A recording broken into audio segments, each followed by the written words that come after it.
So this NBC reporter and generational Caitlin Clark hater has accused Caitlin Clark of stat padding at the end of a game. And I always find it hilarious when people that don't understand the sport of basketball and have never played the sport of basketball talk about the sport of basketball and are put into a position to talk about the sport of basketball when they actually have never played. I'm not sure she's ever played the sport, but she's either being disingenuous or she's never played the sport.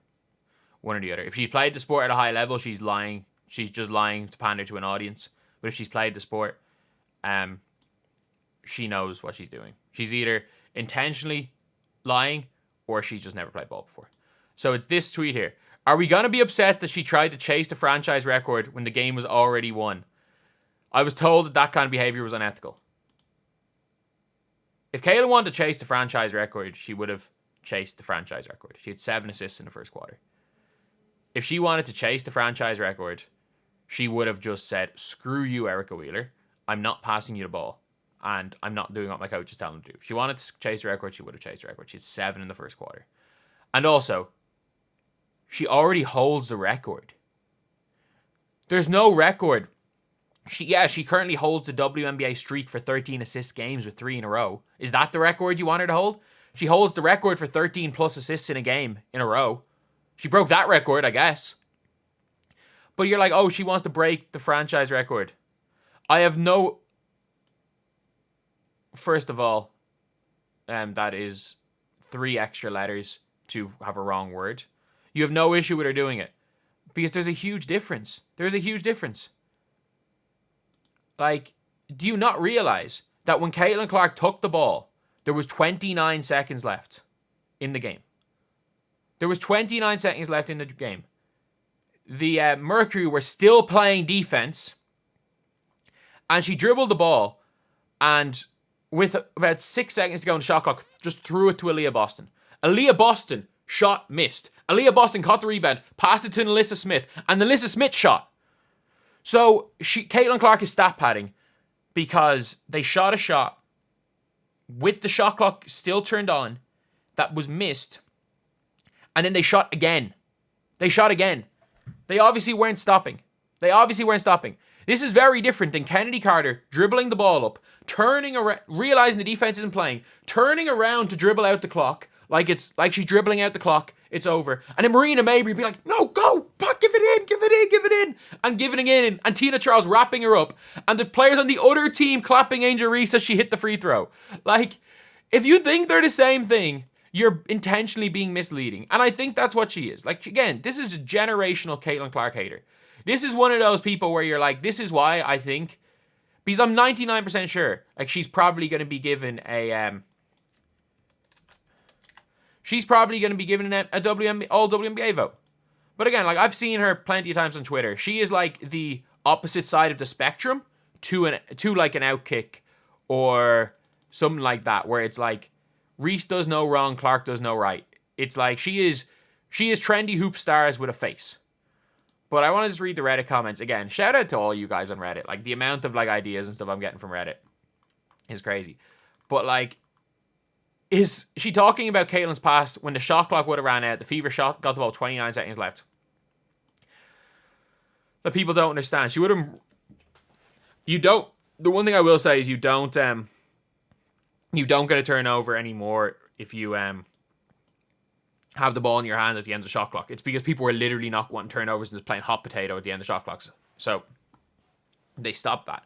They stopped the shot clock violation turnovers. And again, Caitlin Clark already has the record.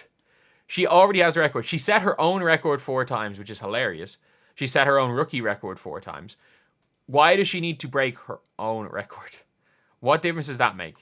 Like, that's like saying, oh yeah, you know, she just wants to set a career high, so she's scoring a point that's like stat padding. It's like, no, there's a big difference.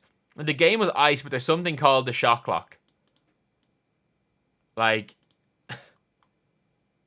she isn't a reporter. She appears in videos on NBC. Doesn't really matter. If you're being pushed by one of these platforms,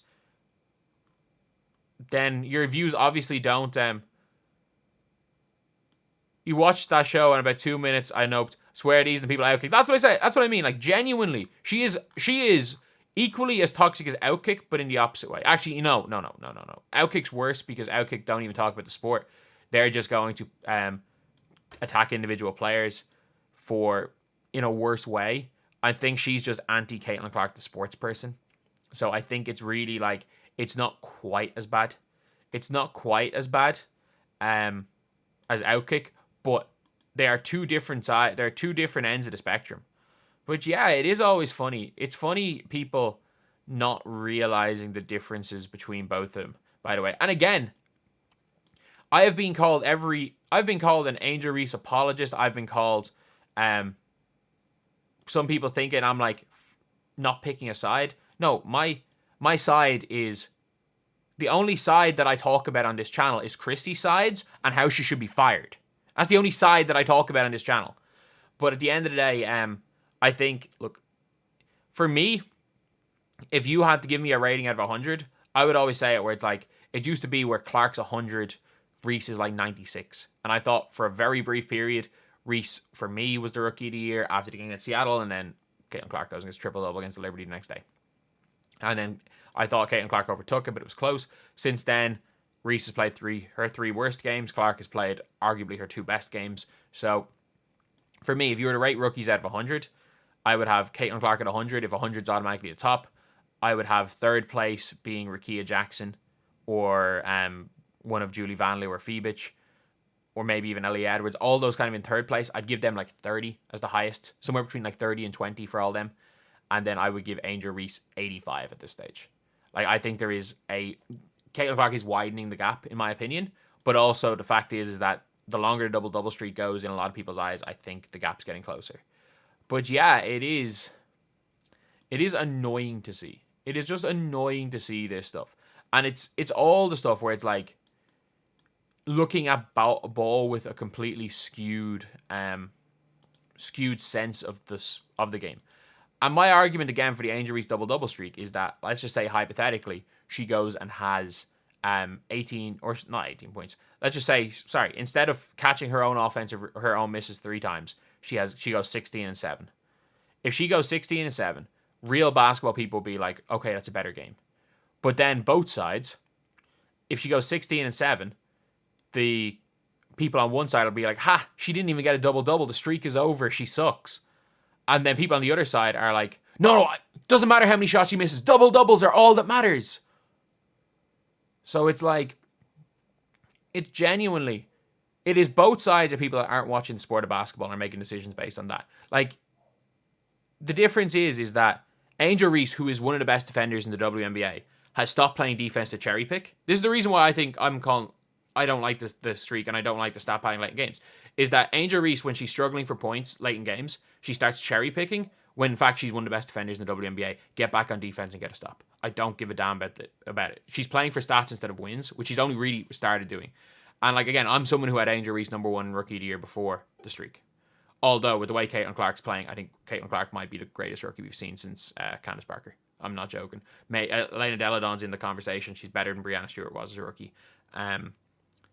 Maya Moore is an interesting one, because with Maya Moore,